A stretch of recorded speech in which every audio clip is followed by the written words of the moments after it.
আসসালামু আলাইকুম, আশা করি সবাই ভালো আছেন। স্মার্ট এলইডি টিভি ব্যবহার করতেছেন অথচ ইউটিউব প্লে করতে পারছেন না, তাদের জন্য এই ভিডিওটি। তো ভিডিওটি সম্পূর্ণভাবে দেখবেন, ভিডিওটি স্কিপ করবেন না।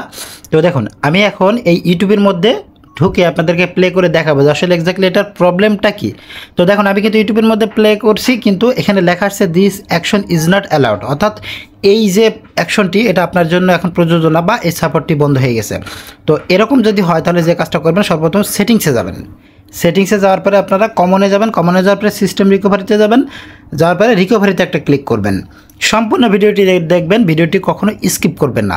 তো রিকভারিতে ক্লিক করার পরে দেখুন টিভিটা কিন্তু অটোমেটিক বন্ধ হয়ে যাবে, ভয় পাওয়ার কোনো কিছু নেই। 30 সেকেন্ড যাওয়ার পরে টিভিটা অটোমেটিক অন হবে। যদি টিভিটা অন না হয় তাহলে রিমোট দিয়ে টিভিটা আবার অন করে নেবেন। তো দেখুন টিভিটা কিন্তু রিসেট হয়ে গেছে। তো রিসেট হয়ে যাওয়ার পরে এখন টিভিটা আমি আবারও রিমোট দিয়ে অন করে নেব। তো রিমোট দিয়ে অন করার পরে এখানে কিন্তু বেশ কিছুক্ষণ সময় নেবে। তো আমি ভিডিওটা লং হওয়ার সাথে কিছুটা স্কিপ করেছি। সময় নেওয়ার পরে এরকম ইন্টারফেস আসলে আপনারা কী করবেন, শুধু রিমোটের ডানের অ্যারো বাটনটা প্রেস করবেন। আর আমার ভিডিওটি যদি আপনাদের ভালো লাগে অবশ্যই একটা লাইক করবেন এবং শেয়ার করবেন। তো দেখুন, শুধু রিমোটের ডানের বাটন প্রেস করবেন, প্রেস করার পরে হোম মোড আসলে ওকে করবেন। তো এরকম আসবে। দেখুন আমার টিভিটা কিন্তু কালারটা ডিসকালার হয়ে গেছে এবং ছবিটা কিন্তু উল্টা হয়ে গেছে। তো এর জন্য আমি কী করব, মেনু 1147 প্রেস করব রিমোট থেকে। সম্পূর্ণ ভিডিওটি দেখবেন, ভিডিওটি একটু স্কিপ করবেন না। আশা করি আপনার টিভিতে আপনি ইউটিউব প্লে করতে পারবেন। তো দেখুন, রিমোট থেকে মেনু 1147 প্রেস করলাম, লম্বা একটা নোটিফিকেশন আসবে। এখান থেকে প্যানেল সেটিং একটু নিচে আসবো। দেখুন এই যে ডাউন বাটন দিয়ে একটু নিচে আসবো, নিচে আসার পরে প্যানেল সেটিংয়ে একটা ওকে করব। তো ওকে করার পরে এখানে লেখা আছে এলভিডিএস ম্যাপ। তো এই এলভিডিএস ম্যাপে আমরা ক্লিক করব। তো এলভিডিএস ম্যাপে ক্লিক করার পরে দেখুন আমার এই ছবির যে রেজুলেশনটি সেটা কিন্তু ঠিক হয়ে যাবে। এই দেখুন ছবির রেজুলেশন ঠিক হয়ে গেছে। এখন দেখুন ছবিটা উল্টা হয়ে আছে। তো এই ছবিটা উল্টা হয়ে থাকলে যে কাজটা করবেন সেটা হচ্ছে, এই যে দেখুন এখানে কিন্তু নিচে একদম নিচে মিরর আছে, মিরর নর্মাল আছে। এখানে আমরা মিরর করে দেবো বা আপ ডাউন থাকতে পারে। মিরর সম্পর্কে ভিডিও আমার ডেসক্রিপশনে দেওয়া থাকবে, আপনারা দেখে নেবেন। আর একটা কথা বলি, এলভিডিএস এর ম্যাপের জায়গায় যদি প্যানেল ডিভিশন থাকে, এই প্যানেল ডিভিশন যদি আপনারা ওকে করেন তাহলে টিভিটি কিন্তু ব্ল্যাঙ্ক হয়ে যাবে। আমি একটু পরে আপনাদেরকে দেখাবো। এই দেখুন মিররটা কিন্তু নর্মাল করে দিছি। এখন আমি এখান থেকে টিভিটা সম্পূর্ণভাবে লাইন থেকে খুলে দেব, তাহলে আমার স্ক্রিনটা আবার সোজা হয়ে যাবে। স্ক্রিনটা কিন্তু অলরেডি উল্টা হয়েছিল। এই যে টিভিটা লাইন থেকে খুলে আবার নতুন করে আমি টিভিটা অন করলাম। দেখুন আমার টিভিটা কিন্তু মিররটা সোজা হয়ে গেছে, অর্থাৎ লেখাটা সোজা হয়ে গেছে। আগে কিন্তু লেখাটা আমার উল্টা ছিল।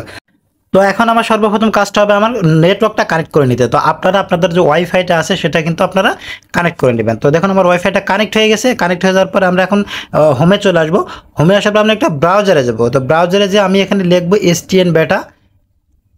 আমি দেখিয়ে দিছি স্ক্রিনে, সব কিছু আপনাদেরকে দেখিয়ে দেবো। এর মাঝে একটু বলি, আমার ভিডিওটিতে আপনারা অবশ্যই একটা লাইক দিবেন। লাইক দিলে ভিডিওটি একজনের থেকে আরেকজনের কাছে ভিডিওটি পৌঁছাই, আর আমিও কাজে উৎসাহ পাই। দেখুন এসটিএন বেটা 21 পয়েন্ট দেখুন 69 লিখে এটা আপনারা সার্চ করবেন।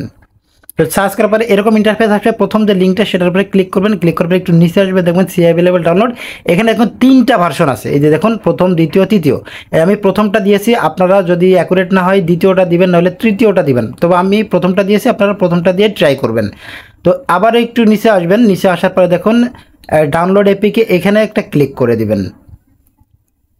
তো এখানে একটা ক্লিক করলে দেখুন এই যে আরেকটা নোটিফিকেশন আসবে।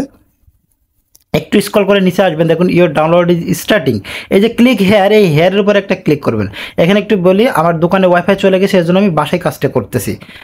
তো এখন একটু ডাইনে আসবেন, একদম রাইট সাইডের ডাইনে দেখবেন 3 ডট। এই 3 ডটের উপরে ক্লিক করবেন, মাউসটা একদম রাইট সাইডের ডাইনে নিয়ে আসবেন। এই যে এই 3 ডট, এখানে 3 ডটের উপরে একটা ক্লিক করবেন। ডাউনলোড লিস্ট, নিচে যে ডাউনলোড লিস্ট এখানে একটা ক্লিক করবেন। এখন আমি যে ফাইলটি ডাউনলোড করছি সেটা কিন্তু এখানে দেখাচ্ছে। এই যে দেখুন পার্সেন্টেজটি বাড়তেছে।